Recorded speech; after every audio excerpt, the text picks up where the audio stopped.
Hello, everyone, and welcome to this evening's webinar. I'm hoping that you can hear me okay and that you found a comfy place to sit, maybe with a drink of something and a pen and paper if you're old school, or maybe your phone or laptop if you want to take some notes. Tonight is all about buying an apartment as your first home to live in. And I know that does come with a lot of opinions when we talk about apartments. I'm very pro apartments, so we'll talk through everything that you need to know tonight. A couple of housekeeping things. I will run a Q&A session towards the end. If there are questions that pop up as I'm talking, do feel free to put them in the Q&A tab. I actually don't believe the chat tab is enabled, but the Q&A tab is. So you can place your questions there. If it's relevant to what I'm talking about and I think it's worth answering on the go, I will. Otherwise, I will get to everybody's questions at the end of the session. I'm going to allow about 15 minutes, and I also will probably hang around a bit after 8 o'clock if you want to ask anything else as well. So if you have not come across me personally and you've been connected with the My Millennial Money network, you might not know this, but I co-host the property show. If you haven't checked it out, you probably should. There's some really good info through the podcast that we host there. If you've come from my TikTok, which I know there's quite a few people on here that actually did.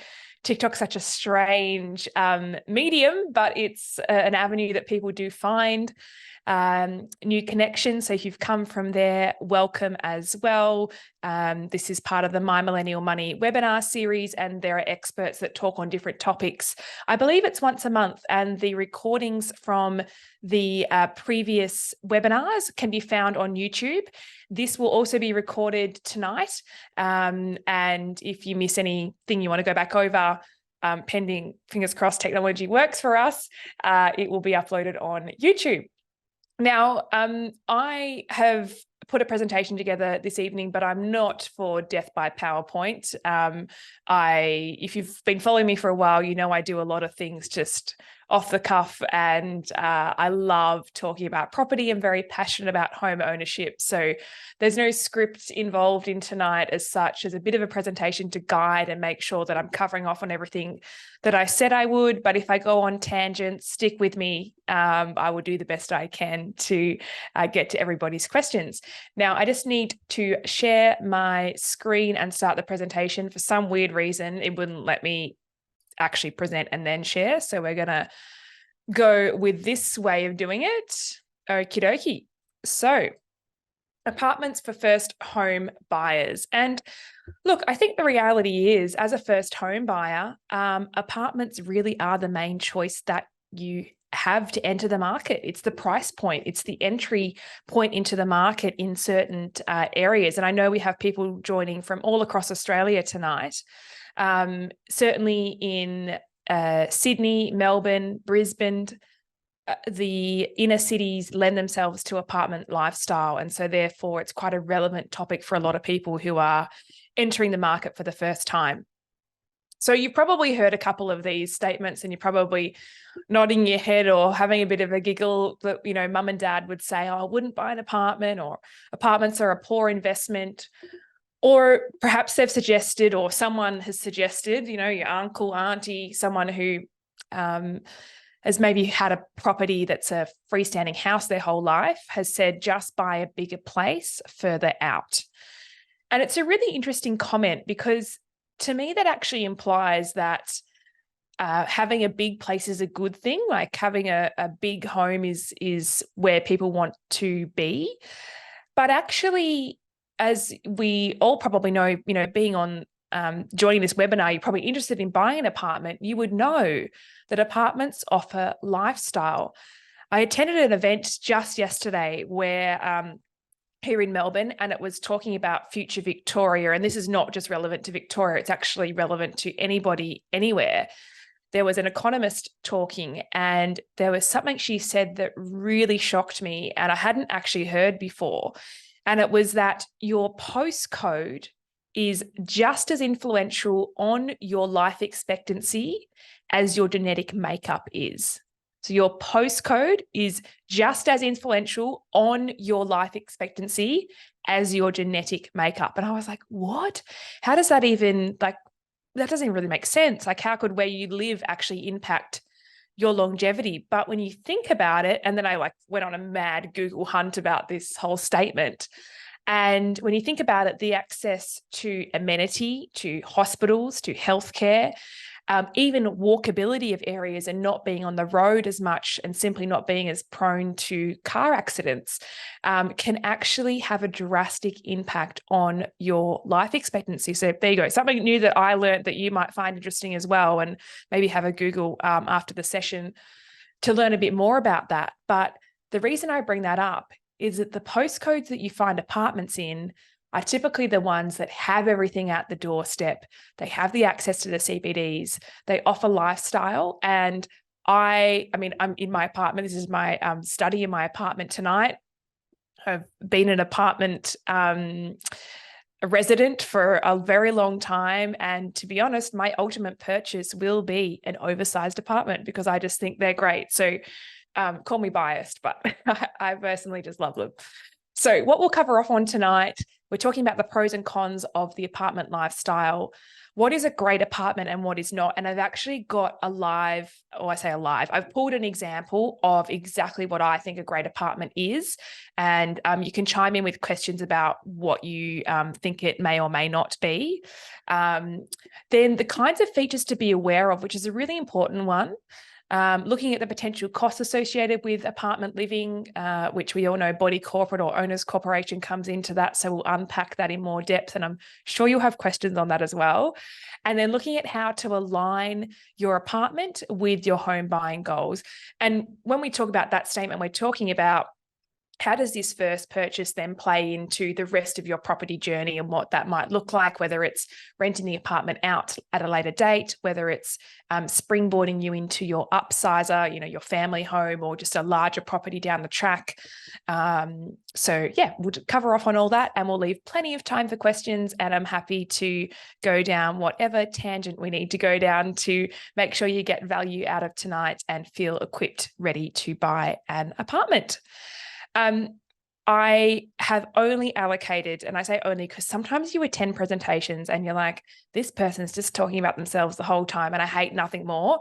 I have got one very quick slide that says, spit the facts, high level, who am I? What do I do? So you actually just have some reference point and then we're moving on. I'm not here to sell you anything. I'm not here to run through my life history. Let's just spit the facts. I co-host the My Millennial Property Podcast. I'm based in Melbourne as a buyer's advocate, which means I help first and family home buyers to buy a property. On average, we buy a property a week. So we're pretty high volume. And out of those properties that we do buy, 60% are apartments. So very high percentage of what we work with is apartment. That photo there is of myself, obviously, and my brother, Harry. We work together in the business. And at the moment, we're living and breathing apartments so much because it's so many people who are trapped in this rental trap and the rent race who want to buy a property and their first home is an apartment. So that's me. If you want to learn more, you can find more on socials. I'm not here to talk about myself. I'm here to educate you. So let's get into it. Apartments offer lifestyle. I've already said that sentence a few times tonight because it is so true. But really, when you think about it, and maybe you rent an apartment currently, maybe you've been actively looking at apartments and maybe you live with mum and dad, maybe you live out in the country and you're moving to the city. But probably the most common denominator that a lot of people talk about is this idea of lifestyle. I want to be walking distance to the train station. I want to be, most people say they want to be walking distance to a good cafe and good coffee. And I don't know if that's just exclusive to Melbourne, but I assume that millennials in general love their coffee and need their coffee. So that's a key requirement. Then there's also the general amenity. Do I have good restaurants? Do I have maybe a theatre that I could go to see a movie? Do I have access to gyms and fitness centres and community centres?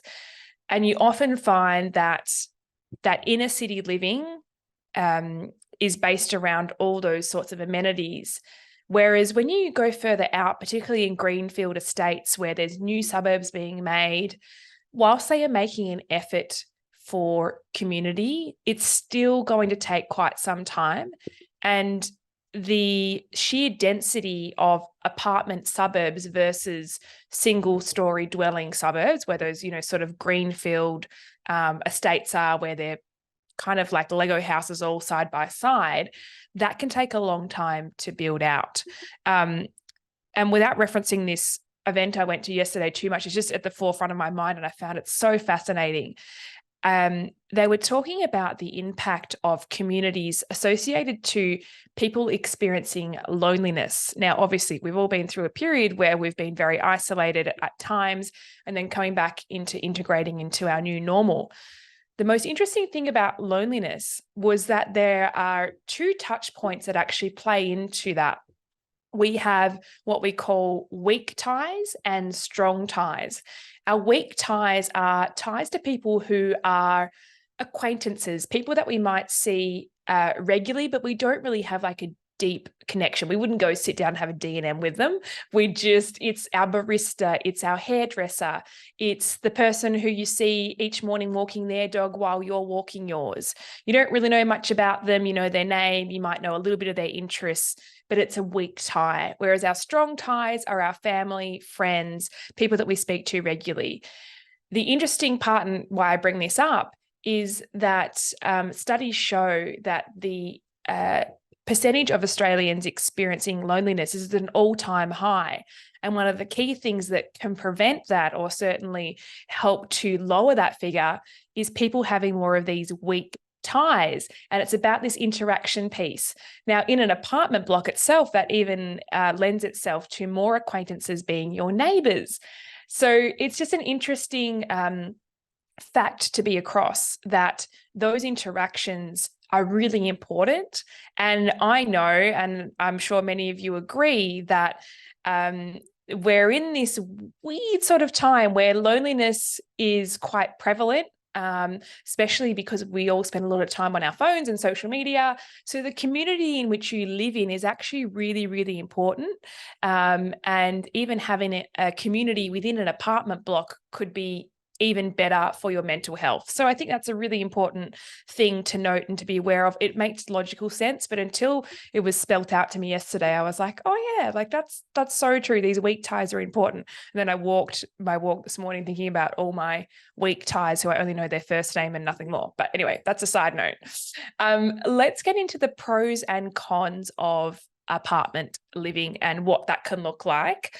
And it's really important that you're fully aware of both sides of the fence, because yes, I'm pro apartment, but they do come with cons. And I've experienced plenty of cons being a resident of an apartment. For reference, I do rent where I am. I'm a rent vestor, but on my journey to buy an apartment for myself and have bought hundreds of apartments for others. And there are so many little minor things you have to be aware of. Let's start with the pros and then we'll move to the cons. So pros is proximity to amenity, as I touched on before.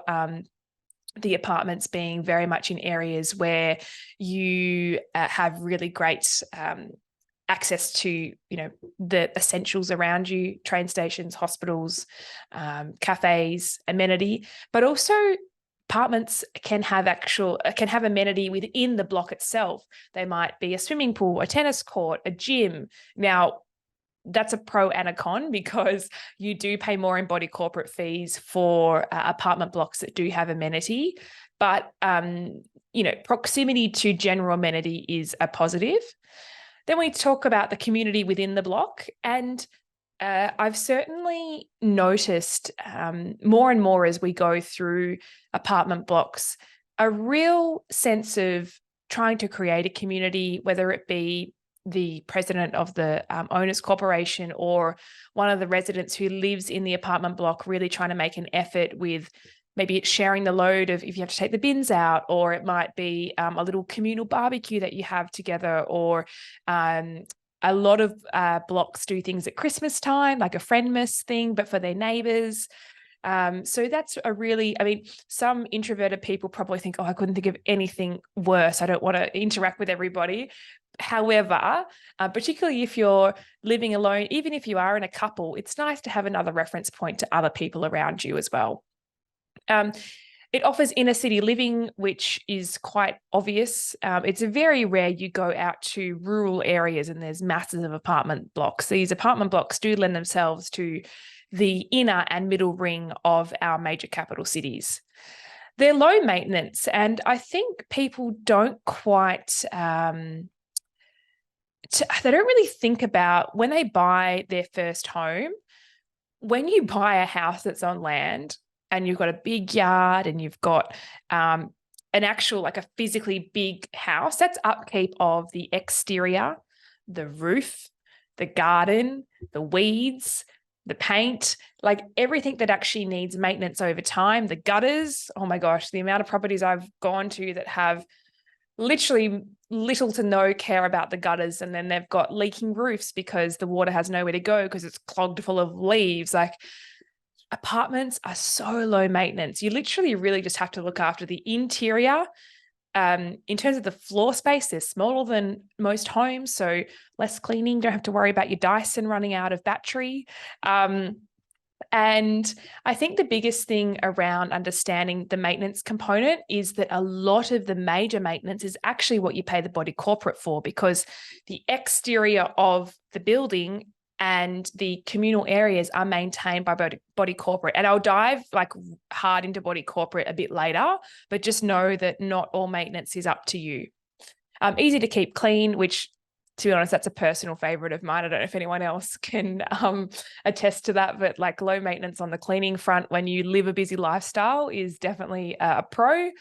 Lock and leave. So a lot of people talk about, I just want a place where, you know, if they travel a lot, or maybe they're doing fly in, fly out working, or they really just want somewhere that they can close the door, it's lock and leave, they know it's been looked after and it's secure. That's quite an appeal. Apartments do have rentability, and we'll touch more on the purpose of your purchase and what that looks like in terms of the rental market. But if you are in any major capital city, but particularly Melbourne at the moment, trying to secure a rental in the apartment market, it is insane. Hence why people are actually going to now buy these apartments, because for the first time in a while, since we had all these rate rises that everyone's been hit with, for the first time in a long time, it actually makes financial sense for many people to buy an apartment rather than rent it, because the mortgage repayments plus outgoings are equivalent to what they're paying in rent. As I touched on, the security of an apartment, most do have a front door that needs like a fob to get in, or a swipe, or even a key if it's an older style property. Also, if you're in a block, you know, 8, 10, 12 neighbors, you've got people looking out for you all the time. Like, that's a massive bonus in security. And then the elevation and aspect, I've got a slide dedicated to aspect, but also for some, and people don't really think about this, but for flood-prone areas, it's a mouthful, elevation and being on the top floor for some people can actually be something that people have requested of us to find for them. And you don't really think about it, but being up higher in some cases can be better. Not so great if you live on the top floor and the only access is stairs and not a lift. If you break a leg, that's going to be a bit of a pain to navigate. But people do think about these very, I guess, events that are in isolation or unlikely to occur. Most of the time, the pros of a top floor apartment outweigh the cons, but it's also about the stage of life that you're at, if that is suitable for you. Okay, moving on to the cons. How are we going for time? Oh my gosh, we're already 20 minutes in. I need a sip of water. Don't ask me why, but I love drinking water out of a teacup. So okay. So the cons, potential noise issues. Now, this comes down to the quality of the build, whether it is solid brick. A lot of the older style, I'm talking like 70s, 80s brick build apartments, have minimal noise issues because they're just so solid and they have concrete slabs running through them, and they're just like, you can't hear the next door neighbor at all. However, some of the cheaper builds, and I don't want to put a blanket rule around all new builds because that's completely unfair. It doesn't do them justice. But some newer builds do have noise issues where you can hear your neighbor, whether it's, upstairs or to the side. So definitely keep that in mind. It's really hard to test that. My biggest piece of advice to you, irrespective of buying an apartment, just buying in general, always see if you can try and speak to the neighbor. Whether you linger around at the open home and work out who the neighbors are, because neighbors always come in for a nosy, or if you're a bit more inquisitive and want to really dig deep into the block, leverage your Facebook. I know I don't spend much time on Facebook these days. I don't think many people do, apart from literally the only thing I check it for is the My Millennial Money Facebook group when I'm tagged in things or to check someone's birthday. However, the other thing I do check is the suburb community groups. So if you're looking to buy a place, I would join like the local Facebook group. Most suburbs have like the suburb and then the postcode as a group, and then post on there, hey, I'm thinking about buying in the 150 block on Smith Street. Has anyone lived there? Do you have any feedback? Anything I should be aware of? It's a good way to get some local insight, and people are very passionate when they've like lived somewhere and they know things. So definitely leverage that to your advantage. A shorter hold time on apartments, changing the vibe. We're all about the vibes. And look, when it comes to the turnover in apartment blocks, it is higher statistically than houses. It has something to do with the purchase price as well, because, most people buy them as a first home, then they upsize, and their next purchase is actually like a 15 to 20 year plan, whereas the first purchase is more of like a 5 to 7 year plan. So there is a shorter hold time, which means you can get turnover of owners, but then also people that might be investing into the block. And so therefore you have more tenants or more rentable properties. And then therefore, as a result of that, you can have a bit of changeover. So just keep that in mind. It's not, I wouldn't say it's a deal breaker, but it's something to be aware of. Another con is they are a smaller interior. So for some people who just have a lot of stuff, like you just know those people who they've accumulated a lot of stuff over time. Apartments don't lend themselves to being a place where you can store a lot of things. Some of them do have good storage, and maybe they have a storage cage as well. But typically speaking, most apartments kind of are a bit of a minimalistic lifestyle. So just be aware of that. If you do have a lot of stuff, you might need to do some culling, some spring cleaning, if you will. There is more approval required for work. What I mean by that is, for example, so the exterior, you definitely need approval. So if you had window frames and you wanted to change your windows, and with that came a change of color in the window frame, that's actually a change to the exterior of the block. And 99% of the time when you're in a body corporate, that would actually have to be approved by the body corporate for you to do. And most of the time that actually asks for a color match on the previous window frames. In addition to that, if you are having tradesmen, particularly if it's lift access, tradesmen coming in for work, you would need to get approval for them to be able to use the lift at certain times to, bring the materials up and down, and then also usually courtesy more than anything, but alert your neighbours that you are undertaking some work in the form of a renovation. So it's not a deal breaker. It's just something to be aware of.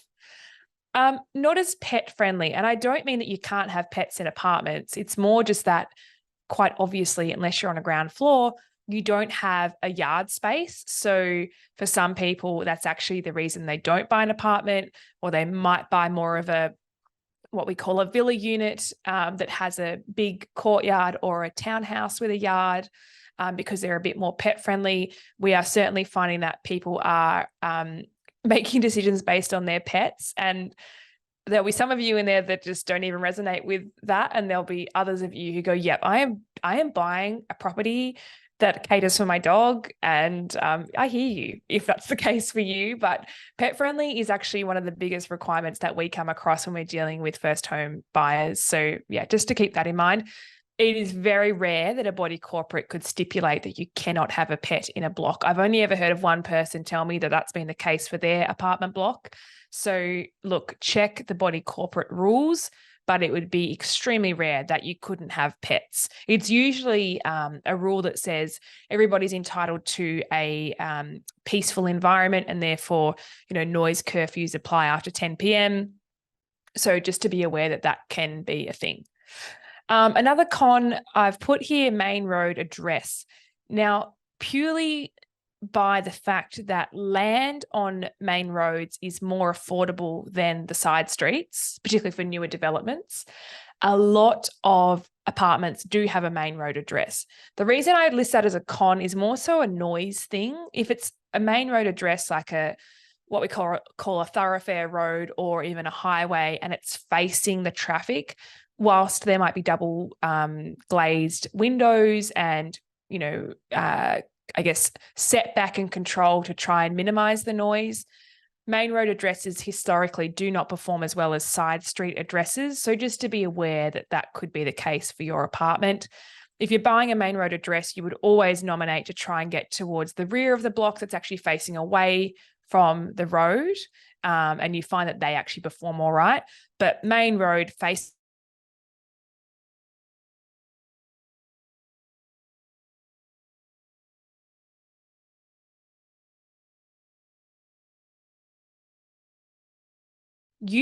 there is a potential that you could be outvoted on something. For example, you might be in an older style apartment block that needs re-rendering or some work done to it that's going to encounter a special levy.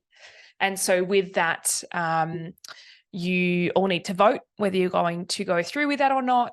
And you're fine with it. You don't want it to be done. You don't want to raise the money. So you vote no, but the majority votes yes, and the special levy is struck. And therefore, even though you voted no, you are now liable to pay a special levy. So just to be aware that body corporate runs on a majority vote. So yeah, you might be in situations where you don't want to do something, but unfortunately the majority do. Look, most of the things that body corporate do and they raise funds for is for the greater good and actually improves the property. So be aware that it's not just in isolation. Think about the long-term value of enhancing the block as a whole. And the final con I've put here is lending issues.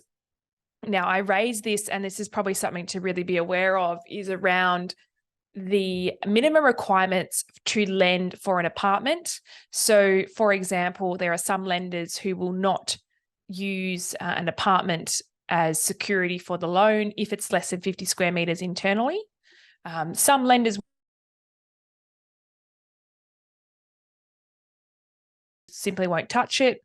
The other thing is some lenders won't lend for apartments that are in certain postcodes. And others don't like certain structures of the blocks. For example, like they won't do high density blocks. So apartment blocks that have more than 100 in them, some lenders won't touch them. All this to say, have a really good mortgage broker on board who understands what the lender requirements are, and be in touch with them before you sign anything to do with an offer. We always run an address past the bank or the broker before we commit to making an offer on a property, because apartments are not as straightforward as houses in that way. Okay, moving on, and we need to get through the rest because time is flying. It's amazing how much I can ramble about this stuff. Hope you're finding value in it. Good versus great. Let's have a look at this because I'm sure you're very keen to understand what a great apartment is. What makes a great apartment? Number one aspect, and I've got a compass I'm going to talk you through in a minute to talk about that. The number of apartments on the block. General rule of thumb, the less, the better. Boutique, in the older style apartment blocks, so those 70s, 80s brick builds, usually it's 12 or less in the block. when we're looking at actually kind of like this picture I've got here of a newer build complex, we're more so looking at 40 and under to be more boutique in a newer build. Ones that are, you know, one of 100, one of 200 would not be a great apartment in my opinion. I've put here no cookie cutter feel, and some of you will know what that means. Others probably have no clue what I'm talking about. If you think about a cookie cutter, it literally cuts everything the same and make sure that everything looks uniform when you're cooking cookies. We don't want things that are exactly like for like, or that, you know, Lego house feeling. We want something that's a little bit unique.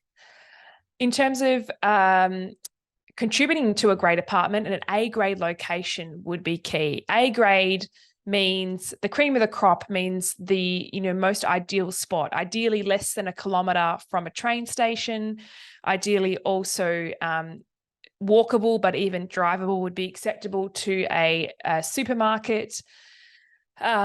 Then we're talking about looking at the median house price, not apartment, but the house price in that area. Are you buying into a blue chip location where the houses are like, you know, median's like 1.5 mil, 2 mil, but you're buying an apartment for 500,000, 600,000? Because if you look at graphs of any suburb, units and apartments follow the trend of the houses.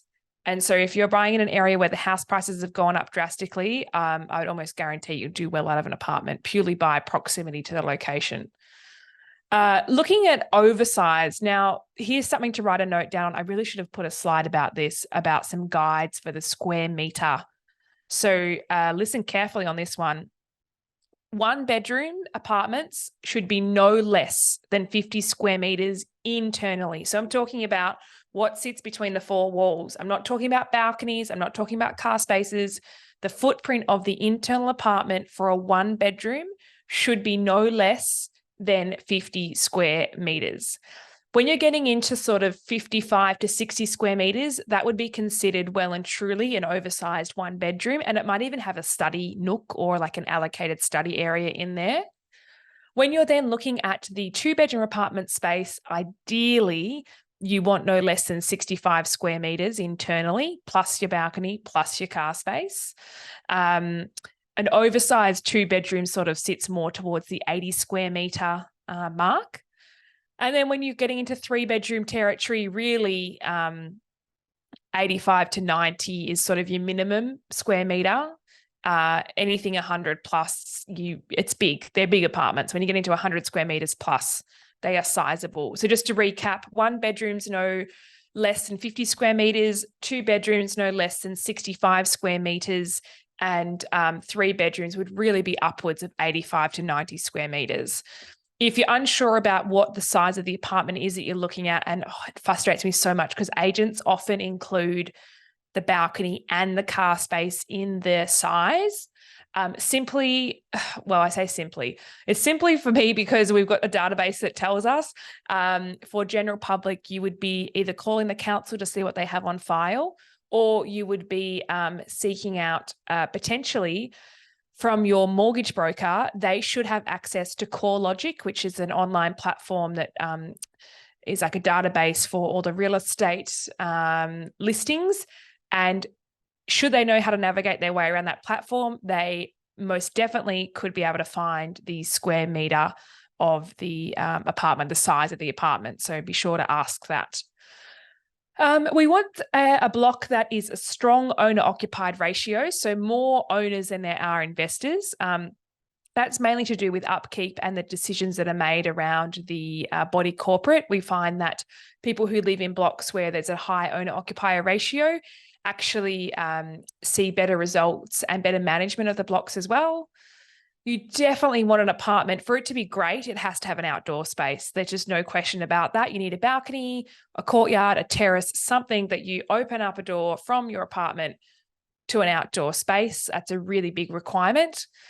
And storage. Gosh, storage it's such an underrated thing, but gosh, you need it.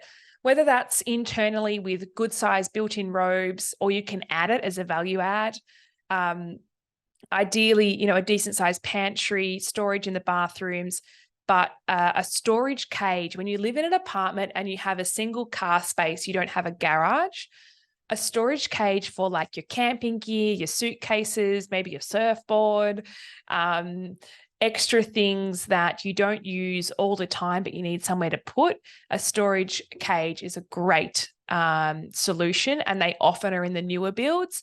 The older builds tend to have carports that you could add a shed to, subject to, body corporate approval, or maybe even a garage if you're lucky. So just factor that in. So in my opinion, those components make up what a great apartment would be. Here's an example of a great apartment.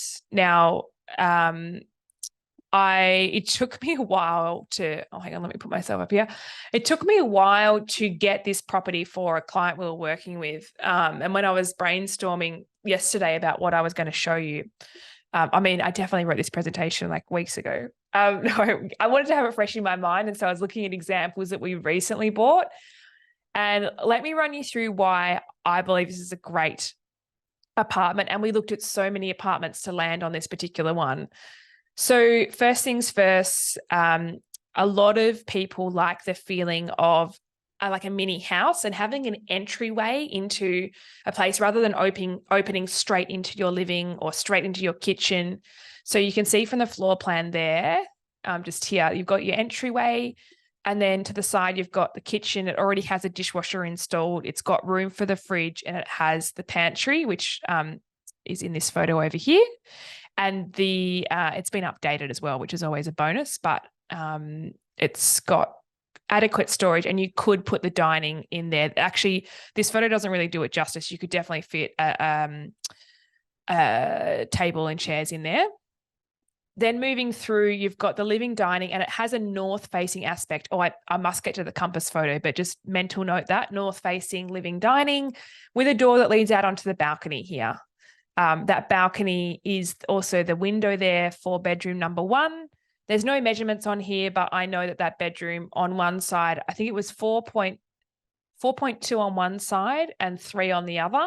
And then this was more like a 3 by 3.2 is the second bedroom, which is a great size, with a window. Please, please do not buy a 2-bedroom apartment where the second bedroom does not have a window. There's so many new builds that look like that, and they just don't go up in value. Like, generally speaking, they're an awful purchase. Please, please avoid them. Now, the other reason it's a great apartment is because it has a separate toilet. So many 2-bedroom apartments, they have one bathroom, but having a separate toilet, and I say this because if you flip it to be an investment property and there's 2 people renting it together, they've got their own bedroom each, a separate toilet is a big tick box for tenants who are sharing. So this, in my mind, is actually a good use of space. I actually believe it used to be the laundry and they flipped it. And I actually personally believe it's the best way to lay it out. So the laundry is in the bathroom. And then there's there we go, the shower over bath. Some people are a bit funny about shower over bath. They don't like that idea. You could literally just make it into a single shower if you wanted. Other people would do anything to have a bath in an apartment, so they would keep it. But, it's nicely updated. It's not offensive. The tiles are just neat and clean.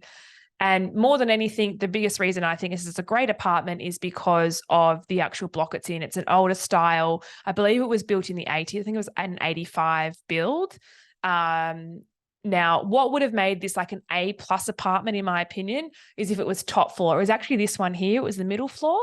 The reason it would be even better on the top floor is because you just don't have anybody above you, which I think is a huge advantage, and your aspect is better. That being said, you do have more stairs to climb in an older style apartment, so just keep that in mind. Okay, let's get on to the next. My diagram that this is my failed attempt at a unicorn. This is the only unicorn symbol I could find in Canva, and it's terrible. But basically what I'm trying to say here with making a great apartment purchase, it's the combination of accommodation and location meeting in the middle, which is what we call the unicorn zone when we're talking about property. So getting the right accommodation for your needs of what you must have, minimum bed, bath, car, with the right location, with proximity to amenity and your lifestyle and your needs, that's where we start to see this unicorn. And unfortunately, unicorns aren't unique in the first home buyer space. The properties that sit in that zone that tick a lot of boxes for you are highly likely to also tick a lot of boxes for other people. So just keep that in mind, that they can be competitive, which is a good thing. If you're buying a property where there's multiple people bidding or placing offers on it, there's a very high chance when you go to sell it, the same thing will happen. So you don't want to be buying properties where no one's putting their hand up at auction. You actually want to be buying properties that everybody else wants because you know it's a good asset. So just keep that in mind in your thinking when you're searching. Okay, features to be aware of. Oh, good, we're tracking okay for time. So the aspect, I referenced it again. Gosh, I'm really passionate about this aspect. We will get there on the next slide. Parking, stackers versus normal spaces. Okay, if you haven't seen my TikToks explaining stacker car parks, you really should go and check it out because it's actually a full series on how stackers work and how they're not scary. I personally park my car in a stacker. You need to understand how many cars are serviced by the one stacker, and ideally it's limited to 2 on the top and 2 on the bottom. That is actually the minimum. It's the smallest stacker that you can get. You also want to read through the body corporate meeting minutes contained in the vendor's statement that outline if the stacker has had any issues or how often it is serviced. But it is probably quite naive to rule out properties that have a stacker. If you just go, no, I wouldn't park in a stacker. Obviously, for some of you, you actually have a car that can't fit in one, the car park stacker. But if you do have a everyday car that does fit in the stacker, you're probably ruling out, oh gosh, I don't know, particularly in Melbourne, you'd be ruling out a majority of the properties that you could find are suitable purely based on no stacker. So I challenge you to open your mind about stackers. They're not all bad. The number of apartments on the block, I wanted to touch on what was good and what wasn't. Sorry. I've been talking all day, actually. I should have saved my voice. So the number of apartments on the block, as I touched on earlier, the less, the better. The more boutique the block, the better. In terms of being aware of how that can play out and impact you, be very mindful how many apartments there are serviced by a lift. A lot of the issues that we find in apartments that we avoid purchases on are when the ratio of apartments to the number of lift is actually inadequate. So generally speaking, if you're in a higher rise building, and medium density, maybe you're sort of 5 or 6 stories, and there's maybe between 8 and 10 apartments on each floor, you'd want to be looking at 2 lifts to service that many apartments, and also obviously the fire escape stairs, which are mandatory. But yeah, just being aware of how the number of apartments in the block could impact you at peak times, waiting for the lift to get out, particularly if you're on a top floor. Just be aware of that. The ability to add heating and cooling, or I should say heating and cooling. Also, please disregard any spelling mistakes in this presentation. There's a reason I didn't become a teacher. I typed too fast, and I'm not sure that spell check works on Canva. Anyway, so the ability to add heating and cooling, sometimes, well, actually, sorry, all the time, this actually must be approved by body corporate if it's a reverse cycle aircon that requires plumbing that must go to an external point because it impacts the common property of the building.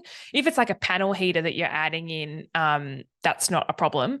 But things that require plumbing and require access via common property would need to be approved. So just be aware of that, and if it's even possible to do so.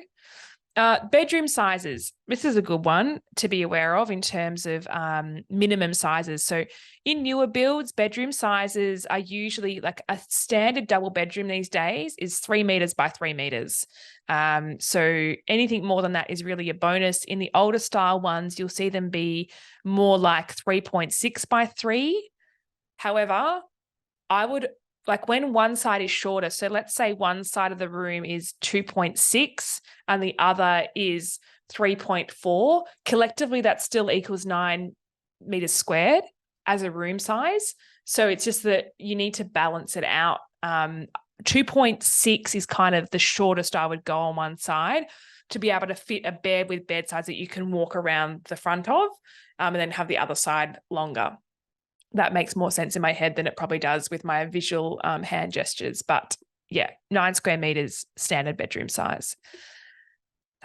Features to be aware of. Oh, renovation plans. So I did touch on this before, but approval for trades to access the lifts. And also generally you would run any major renovation plans through the body corporate to ensure you're doing the right thing. Minor cosmetic things like a paint, change of carpets, probably not too drastic, but, you know, knocking out a wall, redoing a kitchen, redoing a bathroom, you really probably need to run that past body corporate, not for approval of actually what you want to do with it. It's more about the access and also being mindful of other people in the block. Oh, here's my compass. Finally, let's touch on this. So you've probably heard people say, don't buy a south-facing property. South gets no sun. Let me tell you, that is one of the biggest myths. Oh, it's not a myth in that they're correct in saying it doesn't get sun, but I wouldn't say don't buy one. South-facing apartments are actually, in my opinion, the most underrated apartment when they are on a top floor, when they've got elevation. The reason is they actually get extremely good natural light, but your apartment doesn't overheat because you're not getting all this sun thrown into it. If you're a sun bug and you just love the sun heaps, then obviously a north-facing apartment will get the majority of daily sun. If you love sunrises, then east is for you. And if you love sunsets, then west is for you. But don't write off south-facing. Definitely, I wouldn't advise buying a ground floor south-facing apartment. And when I say south-facing, I usually mean like the living space, like where you spend the majority of the time, because it would just be dark and dingy. But a top floor south-facing, in my experience, and I've lived in, I think, 3 properties myself that have been south-facing top floor, great natural light, really easy to moderate the temperature in, and you get a good aspect. So just keep that in mind. Okay, I'm mindful of time. Let's spend some time on this. Let's just check. Oh, okay. Yeah. I think I've got like 2 more slides. Costs associated with apartment living. Your biggest cost that is different to owning a house is the body corporate and your owner's corporation. So they're kind of interchangeable, these 2 terms. They mean one of the same thing. It is the company or corporation that is engaged by the owners of the block, and you actually have to have one when you're over a certain, I believe once it's over 3 lots, or certainly in Victoria, that's the rule, you must have a body corporate in place. Whether it's active or inactive, sometimes it can be run by the owners themselves as opposed to an independent third party. But I would always recommend going through an independent third party when you're getting to apartment blocks because there's too many people to navigate. So body corporate is responsible for renewing insurance policies related to the common property. So whether that's the driveway, having public liability on the driveway, the building insurance for the exterior of the building and any shared walls and also the roof. And then things like, do the bins get taken out by somebody? Does a gardener come past and do the nature strip and maybe a shared lawn? All the services that are not related to your internal apartment are run by the body corporate, and you pay an annual fee for the body corporate to manage it and to contribute to the outgoings. To give you some ballpark figures, if you're looking at an older style apartment block, generally speaking, entry-level body corporate fees would be around $2,000 per year, so $500 per quarter. When you're looking at blocks that have amenity, I'll tell you the extreme first so you can. So I've been through an apartment block that the owner's corp was $20,000 per year. Now, the amenity was absolutely insane, but a realistic figure of having a gym, pool, maybe a tennis court, maybe a concierge at the front in a high rise would be closer to, sort of 5,000 to 8,000 per year, 5,000 to 8,000 per year in body corporate fees. Then you've got water rates, you've got special levies that could be raised, and that's for things that are going to be completed to the block. And one thing that you might not come across too often, but I thought I'd make mention of it, is understanding that sometimes energy providers have contracts with new builds where you actually are pre-allocated the energy provider and you have to use them because they power the block. So just understand that could be something that's already predetermined for you. Your water and rates are issued by, water is by the Water Authority, your rates are by the council, and then special levies are struck by the body corporate. Okay, let's just close this out on some questions to ask yourself. Sorry, I missed that one. How to align with your goals. So looking at what this purchase means to you, here are some questions I would be asking yourself. Is this an investment property that I'm actually buying, or is it actually your home? Because they're two different things, in my opinion. Do you value your location or accommodation more? Because that will preface back to that unicorn that may not exist. You're going to have to lever something, whether it's accommodation or location, if your price is fixed. Would renovation be on the cards, or do I need it to be move-in ready? Because that will also impact your budget and where you're looking. What could my life look like in 5 years? For many people, they do buy an apartment with a 5-year timeline in mind. So I would consider that. I mean, plans change, but broadly, what does 5 years look like? And is this apartment rentable? Most apartments are, but, things that, going back to that, what makes a great apartment, the separate toilet is a massive bonus. So just factor in things that renters would want in the apartment. So definitely some questions for you to ponder about aligning with your goals. If the ultimate goal is to flip your apartment into an investment property, then there are quite a few considerations. Rather than me going through it in its entirety right now, because we're running out of time, there is actually an episode that John and I did not too long ago on the My Millennial Property Show that referenced flipping your first home into an investment property and the considerations you need to make. So I would definitely give that a listen, maybe tomorrow morning if it's fresh in your mind, on your commute or your morning walk or whatever it might be. If you have enjoyed the session tonight, please spread the love.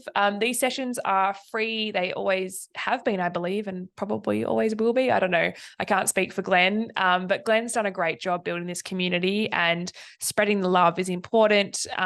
So also through the My Millennial Money Facebook group, if you have any feedback on tonight, or you wanted to encourage people to check out the YouTube recording, that would be fab. If you want to connect with me personally and learn more about apartments specifically and home buying, I don't buy investments. If you want investments, speak to John Pigeon. He's your man. If you want to buy a home, I'm your gal. And that's how you can connect with me on socials. I only put my Instagram and TikTok because that's where I spend most of my time these days. You can find my website if you need to. Q&A. Let's get into it. Sorry, I just yelled into the microphone. That was a bit rude of me. Okay, let's stop sharing for a second. Okie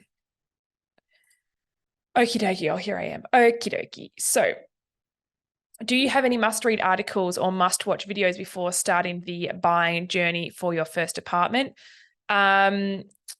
Not articles that come to mind, because a lot of them are very biased, like they have an incentive of some sort. There are quite a few blogs on the My Millennial page, though, that I would consider independent. Like, when sometimes articles are put out, but they're sponsored by a certain, sometimes energy companies or moverless companies, they have like an underlying tone of something else. As for videos, I actually have a course that's on the My Millennial page, and this is not about promoting me. I don't want to come across that way. However, there is a very valuable course sitting there about the entire buying journey, not specific to apartment, but I think it's very relevant to buying from pre-approval all the way through till settlement. So that might be worth checking out. Yes. In your opinion, is a newer build or an older style apartment favorable? Look, both offer different things. You will get more boutique when you go for an older style apartment. When you go for an older style apartment. But newer build, you will get warranty. If it's a brand new build, you get 7 years structural warranty. Some people just love the idea of like new, neat, clean, that sort of thing. So I think it actually comes down to your personal circumstances. Me personally, I've always loved newer builds. Like things like Art Deco apartments, you pay almost like an Art Deco tax for it being Art Deco. They're very hard to heat, in my opinion, as well. So on balance, character versus practicality, I would say newer builds for practicality, older builds for more of that charm and boutique feel. Carla, do you have a recommendation for a mortgage broker that is good with financing apartments? I would go to sortyourmoneyout.com/get help. I should know because we always say it on the podcast. sortyourmoneyout.com/get help. That's what it is. Glenn, actually, I don't think you guys necessarily realize Glenn has interviewed so many people to be on the panel of recommendations of financial planners, mortgage brokers. Anybody he recommends has been interviewed and screened by him, and then you get allocated based on your needs. So I would definitely recommend going through that avenue to find the right person for you. I didn't press that I'd answered that, but I've done that one. Okay. As someone who is going for apartment viewings for the first time, what are some key questions to ask? Fundamentally, there are some good questions to ask at open homes or for inspections, but please make sure you realize that the real estate agent works for the vendor, not for you, the buyer. So you do need to do your own information digging and rely on your conveyancer or legal representative as well. But I would be asking about the body corporate fees, if they could have a printout of them high level. I would also ask about the vendor's preferred settlement and if there have been any recent sales in the block that you're looking at as well. Isaac, if looking for a 2-bedroom apartment, do you think it's worth trying to find one with 2 toilets? They seem to be more expensive, just trying to work out whether it's worth the extra cost. Isaac, my advice to you would be go for one that has 1 toilet that is just separate. The 2 toilet thing is a very specific market who want that. I would just go for 1 bathroom that has a separate toilet in an ideal world. Sam, could you explain a bit about how a buyer's advocate can help? Also, how do the fees work? Is there a time limit on buying, etc.? Look, I can only speak to myself. Buyer's advocates, honestly, they range so much because the industry is not big enough for there to be like a stock standard level of operating. At a high level, you would expect a fee to be anywhere from $13,000, probably up to about $17,000 for a full service source, inspect, negotiate the properties on your behalf. There's a lot to be said for the off-market properties that buyers advocates get when they're connected with real estate agents. The time limit on using a buyer's advocate, I know our service agreement is 3 months because it's the same time as pre-approval. Some might do longer, but really when you're buying an apartment, 3 months in the market should be more than enough time. In fact, you probably start to miss the boat on some things if you're spending more than 3 months in the market. I know that's super quick answer, Sam, but I want to try and get through as many as I can. So hopefully that helps you. If you have further questions or you want to chat more specifically to your circumstances, I have free discovery calls on my website. Feel free to book in and we can have a chat. Okay, Vanessa, are you automatically included in the body corporate when you buy into an apartment, or do you need to apply? No, you're looped in as like an owner of an apartment. If you want to be on the committee or you want to be more active, you actually have to be voted in at the annual general meeting, the AGM, and then you can be like on the proactive committee who do things, but you're automatically like a body corporate, I guess, member as you buy an apartment in the block. What was the standard body corp for a standard apartment per year? Sorry, missed it. So the body corporate fees around about entry level $2,000 per year for a older style, and for a block that has amenity anywhere from $5,000 to $8,000 per year. Okay, feeling very lost on where to start when it comes to my first home. Any tips? I would suggest going through a lot of the My Millennial Property episodes. There's a lot of tips around buying your first home, where to start, what to ask at open homes, all those sorts of things.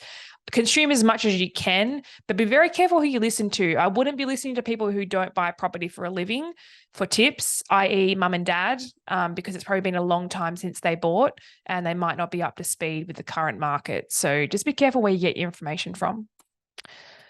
Isabella, thoughts on buying an apartment that is not necessarily in/close to the CBD area? Is it a mistake to buy an apartment in more suburban areas or near a coastal town? No, definitely not a mistake. I think if it serves the purpose of what you're looking for, that's key. But also, there is the potential of Airbnb down the track if it's near a coastal town potentially, which is a good sort of lock and leave solution. It depends what your lifestyle needs are, but I wouldn't say that's a mistake. You just need to be making sure that it's a great apartment within that area. Okay, Jess.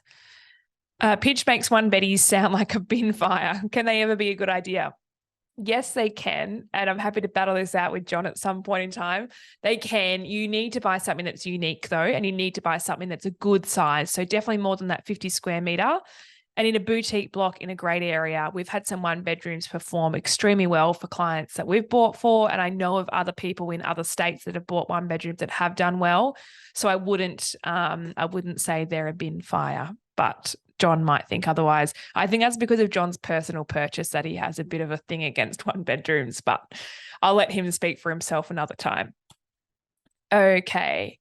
Thank you for the presentation. My pleasure. I hope you guys have enjoyed tonight. And I'm going to still be here. Feel free to stay on if you've got nowhere to go. Maybe you've got plans on it Wednesday night. I don't know. Which suburb are you planning on buying your apartment in? Oh, good question. I live in Elwood, Victoria, and I don't think you could literally, you'll probably have to cart me out of here in a coffin because I love it so much. I don't really want to leave, but yeah, probably Elwood or the surrounds would be my area. Okay. If you remember, how much did the apartment that you showed in the example? How much did we pay for it? Oh, now you're racking my brains.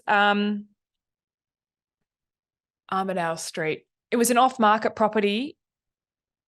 It's 17 Armadale Street, Armadale, and we paid, I know it wasn't 700 because we paid less. I think we paid 690. It's in Armadale in Victoria, on Armadale Street.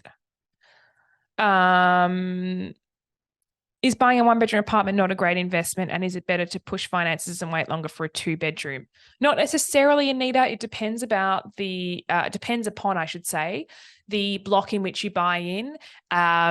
If you personally need a two-bedroom and it gives you more longevity, then there may be a case to say saving and waiting for a little bit longer could be a good idea. So I think that's a bit more personal, but I wouldn't say one bedrooms aren't a great investment. You just need to make sure they're in a boutique block in a really good location. Okay. Hi, Emily. Domain and real estate have different valuations. What do you think of this? Okay. If you're still listening and you're still there, everybody that's still on, this is some gold. Do not listen to the valuations that are on realestate.com and Domain, like the suggested, it could be between 500 and 600,000. They're computer generated. They have no human element to them. They are completely irrelevant. You need to do your own research and look at the most recently sold properties in the last 3 months within the suburb with the same accommodation and similar floor plan, similar block, to ascertain the value of the property. I would not rely on the reports that Domain and realestate.com give you. They are simply a system generated figure that is, in my opinion, not very accurate at all. So please be careful about using those. Oh gosh, there's some lengthy questions in here. Okay, let me try and get through them all. Dean, how long does a pre-approval take after submission has been sent to the banks? Oh, that's probably more so for a mortgage broker because the different lenders have different turnaround times on pre-approvals. So please lean on your mortgage broker. If you don't have one, go to sortyourmoneyout.com/get help and they will link you up with a mortgage broker. But some are 2 business days, some are 2 weeks. It really varies lender to lender. Okay. Do you advise people, Ash has asked, do you advise people visit an apartment in person before they buy? What if you're investing in another state? If you're investing in another state, I would highly recommend getting a buyer's agent who's on the ground who can help you, because it's very daunting to buy in an area that you don't know or don't have contacts in. And I wouldn't be relying on the real estate agent to show you the true representation of the property. So I always advise, particularly if you're going to reside in the property, you should visit it. The next best solution to that would be to have a buyer's advocate on board to help you.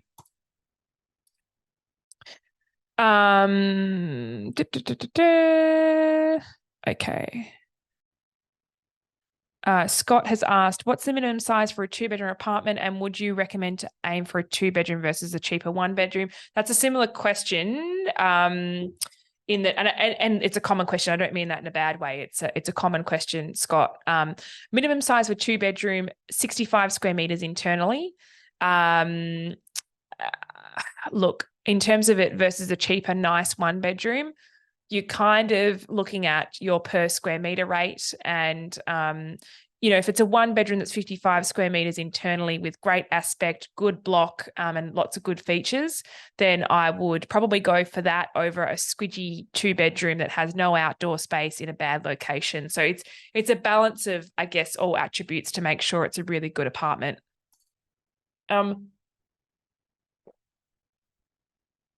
Oh, wow, there's lots of questions about buyer's advocates. I didn't realize that was going to be a thing.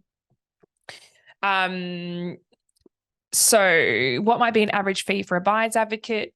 For full service, anywhere between $13,000 to $17,000 is about the average for someone to source, inspect, and act on any possible property, including off markets. Some do it a bit cheaper, but I have come across advocates that do it cheaper, but they actually don't have a database of the agents. And really what you want is someone who is really well equipped and well versed in speaking with real estate agents consistently. So just be aware of that. Are you a buyer's agent for the ACT? No, I'm not. Sorry, Alfonso. I am just Melbourne based in a very specific area in Melbourne. But I'm sure there would be someone in the ACT that would be able to help you. Just have a little Google. Izzy says, how would I replace the body corporate in my building? Great question, Izzy. You would actually have to get the members on board to basically throw out the previous body corporate and get a new one. I would highly recommend, if you're going through the process of getting a new body corporate, that you interview a few and understand how it's managed. There are some shocking body corporates out there, and there are some really great ones. So do your due diligence, take your time in making a selection, because ideally you want a group that can look after it for many, many years. So take your time in that process. Okay. Is a shared garage in tandem a deal breaker? I don't think so. I mean, car spaces are, like, having 2 car spaces is better than none. I would take a tandem for sure. A bit more to navigate rather than it being side by side. But yeah, I don't see why that would be an issue. Okay. Sorry, I'm just trying to get through all these. Dean, are off-market properties generally more affordable? Oh, good question, Dean. I wouldn't say they're more affordable. I wouldn't say they're a bargain. What I would say is that you get the opportunity to buy them without competition, and buyer competition is what drives up prices. So they could be more attainable because you buy them at the vendor's reserve rather than the inflated price of everybody else jumping in as well. But I wouldn't say they're like a bargain or as such. They're slightly discounted because they don't have to pay for marketing. So yeah. How accurate is a valuation from the bank and real estate agent? Well, the real estate agents like their quote range of what they're asking for a property is purely based on what they think the market value of the property would be. And that's not to say it would sell within that asking range. The bank valuation that occurs once you have a signed contract. So a true bank valuation for your loan occurs once you actually buy a property. You sign the contract, the vendor signs the contract, then that paperwork is known as an executed contract of sale. It's then submitted to the bank, and an independent third party, it's not like you go with Commonwealth and a Commonwealth person goes out to the property. Not true. Commonwealth Bank gets the paperwork, they then put it out to their valuers, which are independent third parties, and a valuer then attends the property to value it, to make sure that what you've paid for the property is what they value it as. So don't rely on the real estate agent for the valuation, because they're not the bank. Only rely on the valuation once you have a signed contract of sale. Okay. Okie dokie. Oh, Melissa has a question. By engaging a BA, am I likely to save money long term? I acknowledge this is difficult. Do you also assist with pre-purchase activities such as building and pest inspections? Look, I think the biggest saving in having an advocate on board is actually the mistakes that you don't make. So many first-home buyers don't know what they don't know. It's their first time doing something. How could you possibly know what's normal? How could you possibly tell if an agent's lying to you or leading you on with offers? How could you know how to avoid a block because it's been problematic unless you know how to deal with body corporate and call them and navigate them?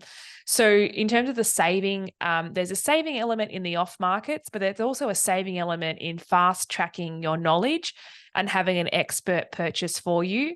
So I think, yes, you would definitely save the money in the long term. It is an investment upfront, and I appreciate it's not for everybody. Like, not everyone can simply afford a buyer's advocate. But yes, I think in the long term, you certainly save it. In terms of assisting with pre-purchase activities, most buyer's advocates, myself included, would line up building and pest inspections as well as contract reviews from the conveyancer too, and have industry contacts to make the whole process simpler for you. Okay. I'm just trying to, there's a couple of double ups here. So I'm just trying to work my way through ones that are not, there's so many BA questions. I love this. I wasn't expecting questions to be centered around buyer's advocate. I know I am a buyer's advocate, but that's not what I was thinking. Do you regularly help people get access to off-market properties? Oh, yes. I wish I could show you my phone, like the inside of like all my emails and stuff.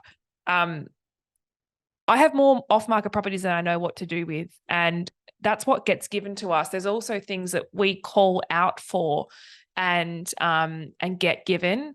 To give you an indication of the off-market market, there's about 1/3 of the property market that the general public do not see. Completely off-market, will never go online.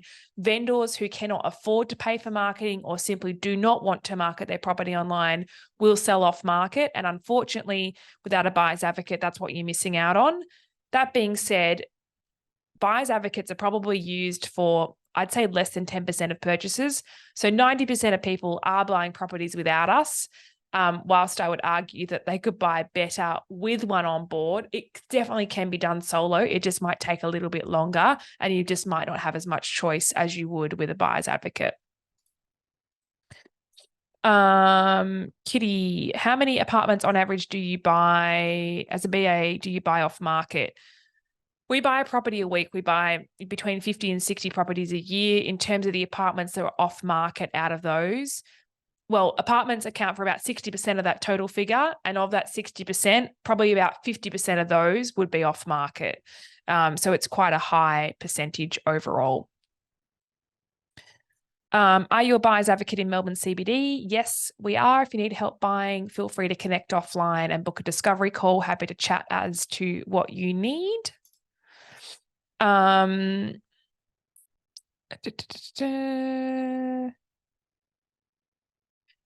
thoughts on off the plan and what questions to ask the developer if they're going down that route? I am unfortunately not the person for this question. I do not touch properties that are off the plan, in terms of I will only help buy an off the plan property if it's actually at the completion stage, at the lock and leave stage, where it's actually been completely done and other people have already moved into the block. So I am not a new build specialist. I'm sorry. I'm sure there are people out there who are, but that's just not me. Sorry about that.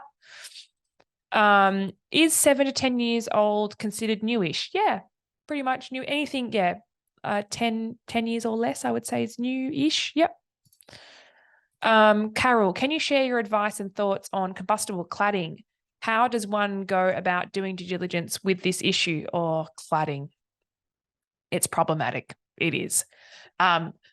the first thing I would do is, if you are concerned about cladding, is call the council. So the council are responsible for the cladding audits. You can simply call the council, say, hey, I'm thinking about buying a property at this address.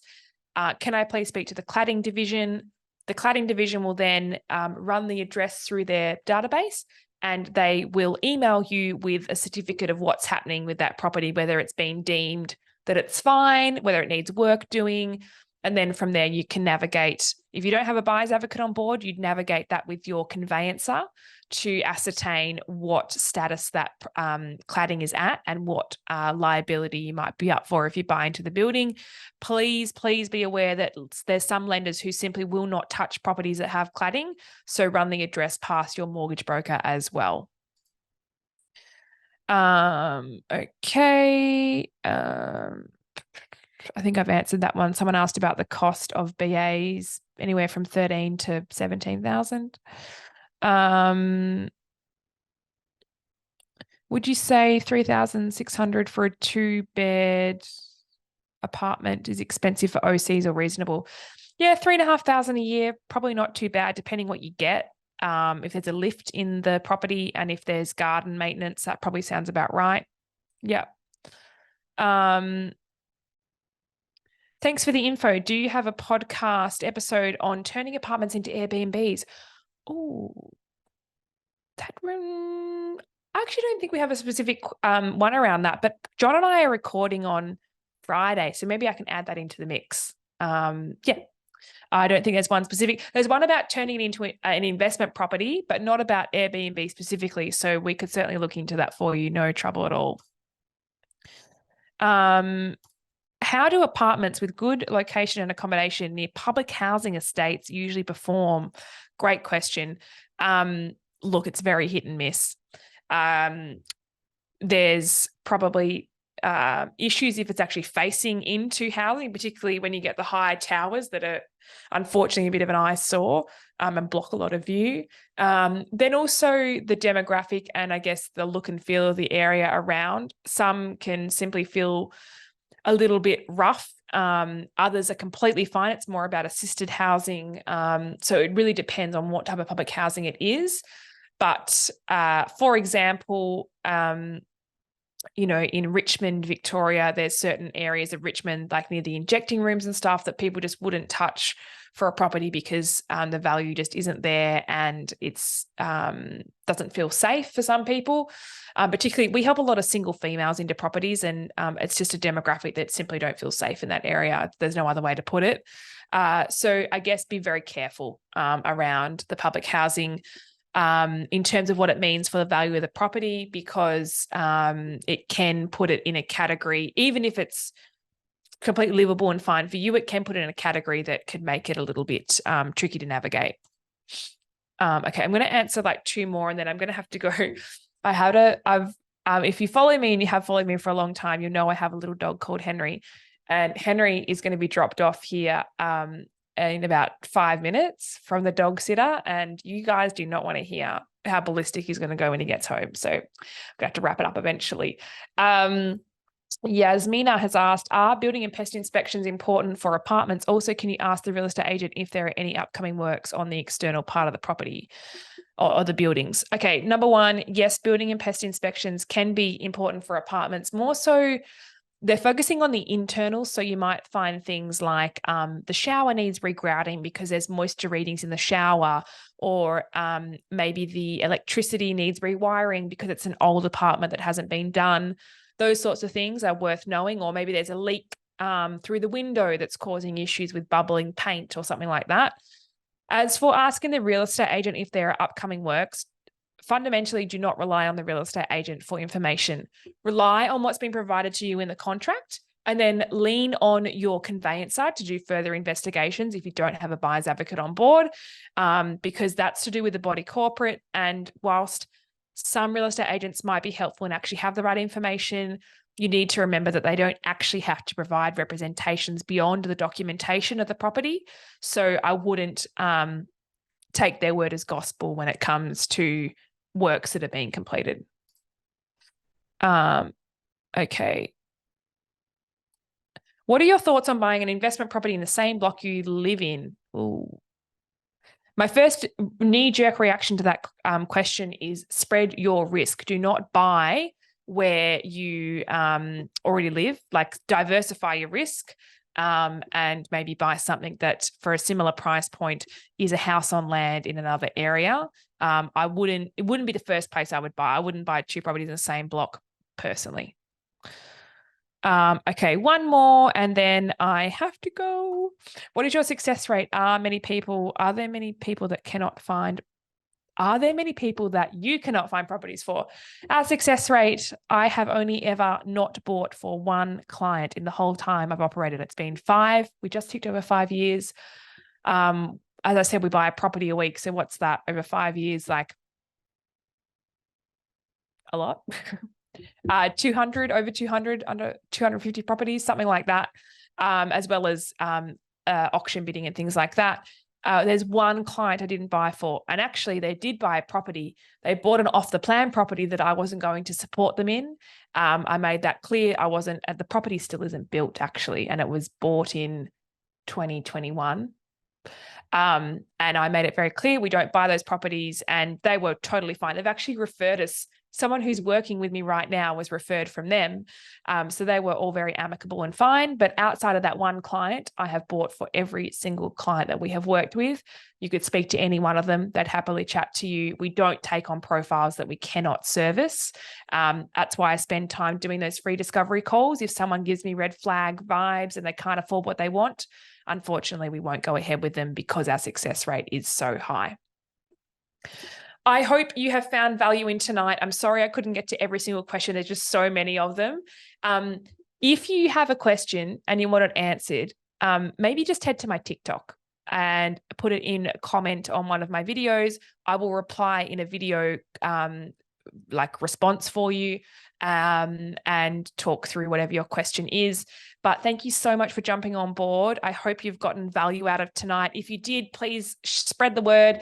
Let people know about the replay on YouTube, because you'll be able to go back and see some extra information and have a look. But I really appreciate you being with me tonight.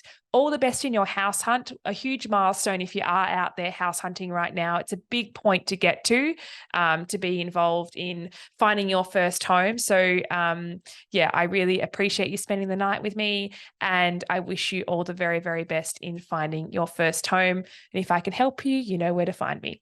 All right, have a great night, and keep posted for more My Millennial webinars as well. There'll be plenty more coming up.